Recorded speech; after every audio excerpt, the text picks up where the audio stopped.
Et bonjour à tous, et bienvenue dans cette nouvelle vidéo. Alors, cette fois-ci, on va parler d'un truc tout nouveau, ce sont les Geometry Nodes. Alors, c'est un domaine assez costaud, donc on va apprendre ensemble, évidemment. Ce sera donc une vidéo assez lente, hein, on va pas se précipiter, sinon on va droit dans le mur. Et en gros, les Geometry Nodes, c'est un peu le croisement entre les nœuds qu'on a déjà utilisés dans le shading ou dans le compositing, donc c'est-à-dire des nœuds, donc une entrée, une sortie, on relie en fait dans l'éditeur, donc ça ressemble à ça, hein. Et en gros, avec ça, on peut faire ce genre de rendu. Voilà.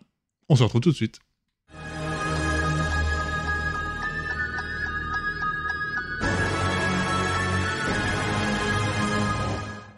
Alors, pour cette vidéo, donc comme pour la précédente, il vous faut Blender 3.0, sinon... Alors, c'est pas que ça marchera pas, c'est juste que dans Blender 3.0, ils ont entièrement refait les Geometry Nodes. Donc ça tombe bien, je vous ai pas appris ça avant, parce que on aurait pu tout oublier, donc et recommencer. Voilà, donc Blender 3.0 minimum. Ensuite, je vais vous montrer un exemple de nœud que l'on connaît déjà. Ce sont les nœuds dans un matériau, donc je vais prendre mon cube de base rapidement, aller lui mettre une petite couleur, enfin voilà, donc il a bien sa couleur, et je vais par exemple être dans Shading, et je me retrouve donc avec des nœuds. Alors ces nœuds, c'est quoi? Le principe est très simple, vous avez une entrée, donc vous avez un élément de départ, et vous avez un élément de sortie. En gros, ici, le départ, c'est le matériau, on ne fait rien avec, et il sort tel quel. Voilà, donc toute la config est dans le matériau. Si je venais rajouter un nœud à cet endroit-ci, ou avant, donc par exemple, un noise texture, voilà, voilà, comme ceci, et que je venais brancher la couleur sur ceci, ce qui va se passer, une fois que voilà, Blender calcule, voilà, c'est bon, mais ce qui se passe, c'est que j'ai ma texture en entrée, je la modifie par ce modifieur de matériaux, donc du coup, par exemple, je peux la mettre métallique. Bon, ça n'aura pas grand sens ici, mais admettons, voilà. Donc je peux la modifier pour qu'elle devienne métallique, et ensuite je fais une sortie. Et voilà, ça c'est le principe. Bon, si vous êtes développeur, vous connaissez le principe, vous avez une entrée, modification, sortie, enfin c'est un concept qui revient souvent. Si vous êtes gamer et que vous jouez à Satisfactory ou à Factorio, vous avez aussi compris le principe avec des chaînes où vous avez les entrées, voilà, ça travaille, ça fait une sortie. Bon. Nous, on va s'intéresser non pas à ces nœuds-là, mais on va s'intéresser aux Geometry Nodes, qui sont des nœuds, mais pour la géométrie. Alors, vous allez retrouver les Geometry Nodes tout en haut ici, et la première chose à faire, c'est de se débarrasser de l'élément là à gauche qui n'a pas grand sens. Donc, cliquez tout en haut à gauche ici, vous cliquez vers la gauche, vous lâchez, et hop, c'est parti. Et on va avoir donc comme ça un environnement de travail beaucoup plus propre. Alors, on va attaquer tout de suite, on va supprimer le cube qui ne nous intéresse pas, et on va faire à la place un plane, donc mesh plane. Je vais mettre à l'échelle, S5 pour commencer, donc voilà. Donc, ah oui, je vais vous mettre les touches, hein, donc je peux me le permettre tout de suite. Donc, on va aller activer les screencast keys, voilà. Donc, ça apparaît, et on recommence.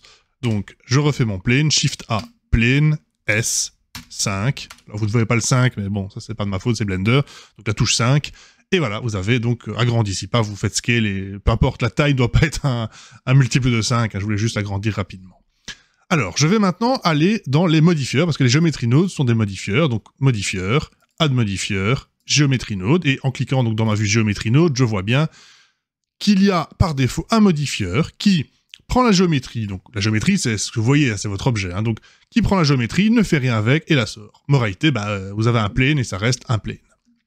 Alors, on va ajouter un nouveau nœud, donc Shift A, cliquez sur Search, et on va ajouter un point, donc c'est distribute points on faces, on clique dessus, et on se met là. Qu'est-ce qui se passe? Il vient de remplacer, donc la géométrie de mon plane initial est passée dans ce modifieur qui va en gros mettre des points avec une certaine densité, voilà, et du coup ce qui sort, c'est le résultat final, c'est ceci. Donc voilà, on a notre premier nœud, super. Et pour vous montrer par exemple un exemple, c'est que je fais une recherche sur join, voilà, donc join géométrie. Mais je pourrais prendre la géométrie d'origine, la mettre ici, prendre le résultat des points, le mettre ici, et prendre le résultat final à la sortie, et j'obtiens donc mon plan et des points. Bon, c'est pas ça que je veux, mais c'est que pour que vous commenciez à voir un petit peu le concept. D'entrée, sortir. Alors évidemment, c'est facile. Quand il n'y a qu'une seule ligne, c'est assez naturel, mais quand ça part en parallèle, ça peut être un peu bizarre. Donc, au final, c'est la même chose. Hein. C'est juste que chaque élément passe dans des modifications, ça se regroupe, ça se modifie, et au final, il y a une seule sortie, quoi. Donc, je vais enlever ce join qui ne me sert pas, c'était juste pour l'exemple, je vais remettre comme c'était. Alors, une fois que j'ai mes points qui sont distribués, je vais vouloir tout de suite appliquer, donc vous avez vu le rendu, hein, donc appliquer cette 8 map, donc en gros c'est une image en noir et blanc, et on va utiliser donc la couleur noir ou blanc pour définir la hauteur de mes points. Donc pour ça, il faut une 8 map. Alors pour la trouver, vous allez sur Google, comme vous voulez, c'est pas illégal, hein, c'est juste une image. C'est pas toujours facile à trouver malheureusement, mais moi j'en ai quelques-unes, donc on va directement la charger, et je mettrai les liens si vous voulez dans la description, comme ça vous pourrez refaire la même chose. Donc, texture, et c'est une image texture que l'on va mettre ici. Voilà. Alors, on va charger la texture, donc je vais dans mon Blender Workspace, j'ai fait un petit dossier, et j'en ai trouvé 3, donc j'ai une de l'Europe, une d'Australie et une d'Angleterre, on va prendre l'Angleterre, hein, voilà. Et alors maintenant, on va donc vouloir influencer la hauteur des points. Donc on va ajouter un nœud qui est set position, que je vais placer ici. Alors par défaut, donc, je rappelle, hein, on va le faire l'exercice plusieurs fois, donc j'ai mon plan qui devient un ensemble de points sur un plan, qui passe dans un nœud de modification de position, mais tout change de 0. Donc clairement, si je change ici, voilà, vous voyez que c'est juste un nœud qui déplace les points. Et le résultat final est affiché. Alors, moi, ce qui m'intéresse, c'est le Z. Et ensuite, via un nœud, donc Shift encore, de type vector mat. Donc, pourquoi vector? Parce que j'ai besoin de 3 composantes ici pour que ce nœud fonctionne, donc pas juste mathématique, mais vector mat. Multiplication, pourquoi multiplication? Ça va pour justement modifier l'amplitude, donc je choisis de type multiply. Et ce que je vais faire, c'est dire que la couleur va aller sur un des vecteurs, voilà, donc c'est rempli, et le vecteur final va aller ici. Voilà. Sauf que là, il comprend pas encore de quel élément la texture, et bon, ça, malheureusement, c'est Blender qui est pas ultra intuitif sur ce point, donc ce que l'on va faire, c'est relier le vecteur à l'entrée. Quand on fait ça, en fait, ce que l'on fait, c'est que l'on rajoute un paramètre ici. Alors, celui-là, c'est pas le plus simple, j'aurais pu faire plus simple, prendre par exemple la densité, la relier ici, et en fait, dans le modifieur, je peux alors directement changer la densité des points. Ici, en faisant ça, j'expose en fait mon image, et je vais aller régler, donc dans mon image, ici, que c'est la UV map qui va définir tout ceci. Et là, tout est multiplié par 0, donc ça annule. Donc ce que je vais faire, c'est que je vais aller en Z, et je vais jouer avec la valeur pour commencer, voilà, à créer mon relief. Sauf que là, il n'y a pas beaucoup de points, donc je vais directement me permettre d'en mettre au moins 1500 pour commencer. Et ça ressemble pas encore exactement à ça. Pourquoi? Parce qu'en fait, mon image, elle est... Donc, voilà, ça c'est l'image. Hein. En fait, mon image, il y a beaucoup de noir qui est considéré comme le 0, mais Blender, du coup, met tous les points sur le plan. Moi, ce que je veux, c'est éliminer ça. Et pour ce faire, on va filtrer les points. Alors, comment on va faire ça? C'est très simple. Donc, je fais un petit peu de place ici. On va créer un nouveau nœud qui va nettoyer nos points. Donc, on va faire un nœud de type delete géométrie. Voilà. Que l'on place ici. Alors, ce nœud, par défaut, il est assez agressif parce qu'il efface toute la géométrie. Donc, vous voyez, voilà, il a tout effacé. Donc, ce que l'on va faire, c'est que on va le configurer, on va lui brancher une sélection. Et pour cette sélection, je vais avoir besoin d'un nœud, donc plus vecteur, cette fois-ci simplement mathématique. Donc, la valeur, ce sera la sélection. Et ce type de nœud va être moins que. Donc, en fait, on va éliminer tout ce qui est moins que. Moins que quoi? En fait, on va se baser sur la couleur, qui est en fait entre 0 et 1. Oui, voilà. Ça, c'est ma valeur. Et je vais me baser donc sur la limite, ici, maintenant en Shift pour que ce soit plus précis, pour en fait enlever tout ce qui est moins que 0. En fait, donc voilà, 0, parfois, ça peut, selon votre image, selon la profondeur du noir, ça peut être un petit peu plus, un petit peu moins, enfin voilà. Grosso modo, on a ce qu'il faut. Et j'ai peut-être été un petit peu fort avec le multiplicateur, mais bon, ça, on verra après. Donc voilà, là, j'ai mes points. Sauf que, il me reste un truc qui est un peu embêtant, c'est que c'est des points et que, concrètement, ça n'a pas de rendu, ça. Donc, ce que je veux, c'est pas des points, ce que je veux, c'est un objet. Sauf que j'ai pas mon objet, donc je vais aller dans Layout et on va modéliser un objet. Alors, rien de dingue, hein, ça va être juste une barre, en fait. Donc, on va faire notre petit cube. Qu'on va... Je pense que j'ai raté, je recommence, je fais un cube. J'ai X, voilà. Je le place ici. Et ce que je veux, c'est qu'il soit beaucoup plus grande. Je vais faire SZ4, voilà. Et je vais appliquer son échelle. Et on verra ensuite si on retravaille ou pas. Pour l'instant, c'est juste l'objet qu'il me faut. Donc, je retourne, je clique sur mon plan, que je vais appeler map, voilà. Geometry node. Et je vais en fait, une fois que j'ai tout ça, donc, à un moment, j'ai besoin de savoir ce qui s'est passé. Moi, à un moment, j'arrive avec des points, et le dernier nœud qui m'importe, c'est la position. J'ai des points, ils sont positionnés, ils ont été filtrés, donc je travaille ici. Et je vais faire instance, donc instance c'est pour avoir un objet, instance onPoint. Donc j'ai des points et je veux leur mettre une instance d'objet à la place. Sauf que évidemment, là je n'ai pas encore choisi l'objet, donc par défaut, ça encore une fois ça casse tout quoi. Donc il lui faut une instance, je dois relier l'instance ici. Pour ce faire, je vais, donc j'ai mon cube, que je vais d'ailleurs renommer bar, voilà. Et je retourne donc du coup dans ma map, et je vais cliquer, maintenir clic gauche, et venir drag and drop mon cube ici. Donc voilà, j'ai ce nœud object info. Et ce qu'il me faut, donc c'est la géométrie de l'objet qui va devenir l'instance. Sauf que, oui, forcément, par défaut, l'échelle n'est pas du tout bonne, enfin bon, ça je m'en doutais bien.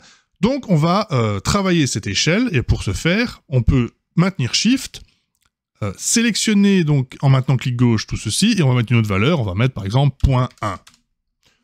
C'est un petit peu mieux, mais c'est pas encore ça. En fait, on voit que mon objet est beaucoup trop grand, donc plutôt que de jouer ici, on va faire un clic sur l'objet, tabulation, S, Shift Z, et on va l'affiner comme ceci, voilà, donc c'est déjà beaucoup mieux, et SZ un petit peu, voilà. On jouera exactement avec la taille plus tard, on va simplement améliorer un petit peu son look, 3 pour la sélection de face, ou cliquez ici au-dessus, je clique sur la face du dessus, S pour scale, et je vais en faire une pointe comme ceci. Voilà, ça commence à prendre forme. Clairement, il faudra beaucoup plus de points, et je vais même les faire encore plus fins. Donc je vais faire A pour tout sélectionner, S, Shift Z. Alors Shift Z, donc pour les nouveaux, si je fais SZ, je scale sur l'axe Z. Si je fais Shift Z, je fais un scale sur tout sauf l'axe Z, donc Shift Z. Donc en gros, je scale en X et Y, et j'affine comme ceci. Voilà, donc maintenant, ce que je voudrais bien faire, c'est mettre un plan et en fait couper un petit peu ces barres qui sont trop hautes. Donc je le fais, mais je n'ai pas besoin de chipoter en fait, parce que le rendu final m'aidera beaucoup. Donc je vais tout de suite faire mon plan, sauf qu'attention, ne le faites pas en ayant sélectionné l'objet, faites-le à part. Donc Shift A, Mesh, Plane, GX, et on va scale, voilà. Et alors ce que l'on peut faire, c'est prendre l'élément là, et on pourrait, donc tabulation, A. Donc si je suis en mode tabulation et que je bouge, en fait ce qui se passe c'est que l'origine reste. Donc à l'inverse, si je ne suis pas en tabulation et que je bouge, en fait l'origine bouge avec, ça ne change rien. Donc tabulation, A pour tout sélectionner, GZ, et je peux descendre comme ceci en dessous du plan. Voilà, j'ai donc ceci, parfait. Je vais peut-être même encore affiner en fait, donc sans regarder en fait l'objet, je regarde directement le rendu, je fais S, Shift Z, donc pour tout scale sauf en Z, donc scale en X et Y, voilà, et je bouge en fait ma souris pour affiner. Je rajouterai beaucoup de barres après, mais on va laisser comme ça pour l'instant. Ok, donc ça c'est bon, on a notre plan ici que je vais tout de suite mettre en noir, donc je vais mettre Base Color, hop, tout en bas, et en fait on va le faire un noir très mat, parce que je vais mettre une lampe qui envoie du pâté, donc on va mettre 0.02 pour l'instant. Si je mets 0, vous allez avoir un noir très bizarre, donc on va mettre juste ce qu'il faut, mais vraiment infime de réflexion pour voir que c'est bien une couleur. C'est un petit côté surnaturel, sinon c'est une couleur qui n'a aucune réflexion, enfin, ça n'existe pas, on s'en approche avec le noir, le Venta Black, ou je sais plus quoi, mais voilà, bref, c'est pas le but. Et on va maintenant s'occuper de mettre, donc pour les nœuds géométrie node, c'est bon, il y en a assez pour aujourd'hui, je vous laisse digérer. On va maintenant s'occuper des nœuds qu'on connaît déjà, ce sont les nœuds de shading, et attention que le shading, on ne va pas le faire sur l'objet map, mais on va le faire sur l'objet bar, parce que sinon, vu que ça c'est un modifieur, on ne verra rien s'appliquer sinon. Et donc, direction shading. Alors, avec mon objet bar sélectionné, je vais lui mettre un matériau. Alors par défaut, juste pour voir, on va mettre rouge, et je vais me mettre, j'ai dit rouge, voilà, hop, et on a donc ceci. Bon, c'est pas mal, mais ce que je voudrais, pour l'exemple, c'est que la couleur de mes barres soit différente si, en fonction de la hauteur, voilà, simplement. Donc, je vais travailler sur mes nœuds, donc encore une fois, mais plus des nœuds géométriques cette fois-ci. Et ce que l'on va faire, c'est que l'on va avoir besoin d'un... Alors, généralement, quand on veut changer les couleurs, on a besoin d'un color ramp, donc c'est en gros une configuration de plusieurs couleurs, qui va venir ici. Et on a besoin de la position de l'objet, donc pour ce faire, j'ai besoin de object info. Voilà, alors ici, c'est facile, il n'y a qu'un seul objet, donc pas besoin de drag and drop, c'est forcément lui. Et je veux... alors, idéalement, je voudrais... on peut enlever ça pour l'instant. Hein. Donc, pareil, je vous montre l'exemple. Je tire location sur la couleur, s'il veut bien. Voilà. Et par défaut, ça me donne ceci. Donc, c'est toujours pas ça, parce que, en fait, il interprète la position X, Y et Z. Donc, j'ai besoin que du Z. Donc, je vais separate X, Y, Z. Hop. Et ce n'est pas X, mais Z. Ouais, enfin, ça donnerait ça. Mais Z qui va venir ici. Voilà. Commence à voir quelque chose, donc ce qui est blanc est en fait le plus haut, et donc mon color ramp va maintenant intervenir, parce que je vais vouloir customiser ces couleurs, je ne veux pas que ce soit de noir vers blanc, je veux que ce soit, peu importe, hein, je crois que dans le rendu j'avais mis orange, un orange assez tapant, donc pour les barres les plus hautes, et à l'inverse, un bleu plutôt pastel, ou on peut être mauve, enfin peu importe, on va dire un bleu comme ceci, pour les couleurs les plus basses. Voilà, alors maintenant que ça c'est bon, on va faire les lumières. Alors pour les lumières, je vais faire la solution simple, nouvelle, je crois qu'on n'a peut-être pas encore vu celle-là. Ça donnait bien ici, parce que c'est pas vraiment un rendu réaliste, et c'est pas vraiment du low poly, donc on va essayer autre chose.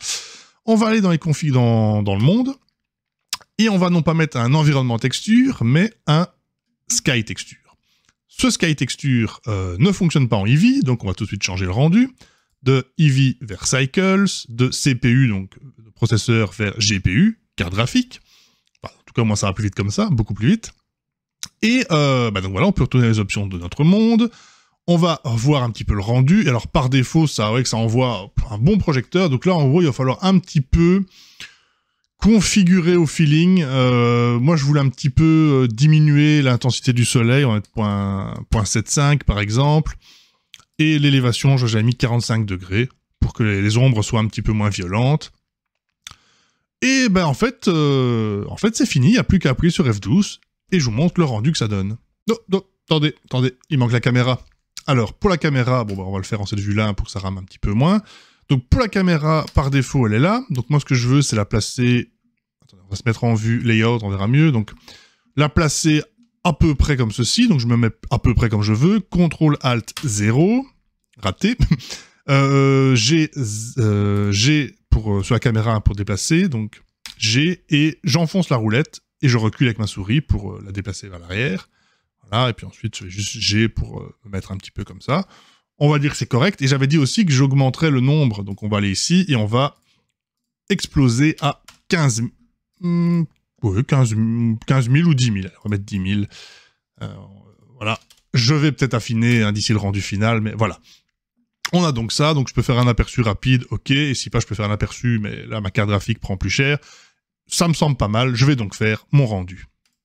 Et donc voilà, le rendu final, après avoir fortement baissé la lumière, parce que c'était beaucoup trop fort, mais bon, c'est un exemple. Alors, ce qui est intéressant, c'est que là, on a fait ça, en fait, la seule modélisation qu'on a fait, c'est la petite barre.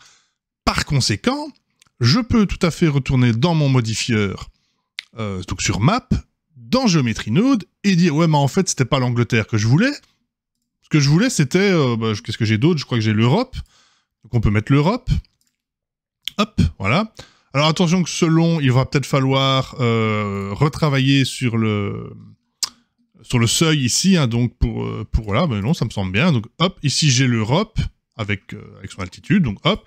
Problème c'est que l'Europe, à cause l'image dépasse entre guillemets, donc j'ai ces bordures qui se mettent, donc c'est pas terrible. Mais par contre j'ai l'Australie, j'espère que l'Australie, voilà. Et donc pour l'Australie, j'ai ça, et c'est vrai, enfin c'est pas mal, donc même chose, hein, on peut régler un petit peu ici donc le niveau 0, et on a l'Australie, et même chose, je pourrais tout à fait ensuite faire mon rendu, hein, et voilà, on a l'Australie à la place en rendu, quoi.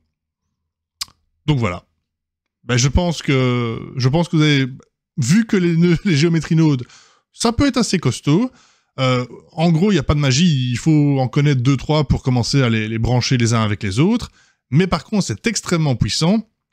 Et comme vous le voyez ici, donc ça permet de faire un rendu assez sympathique et au final en pas beaucoup d'étapes. Hein. Et j'espère que cette vidéo vous a plu et on se retrouve normalement dans pas trop longtemps pour une nouvelle vidéo. D'ici là, passez tous une excellente journée.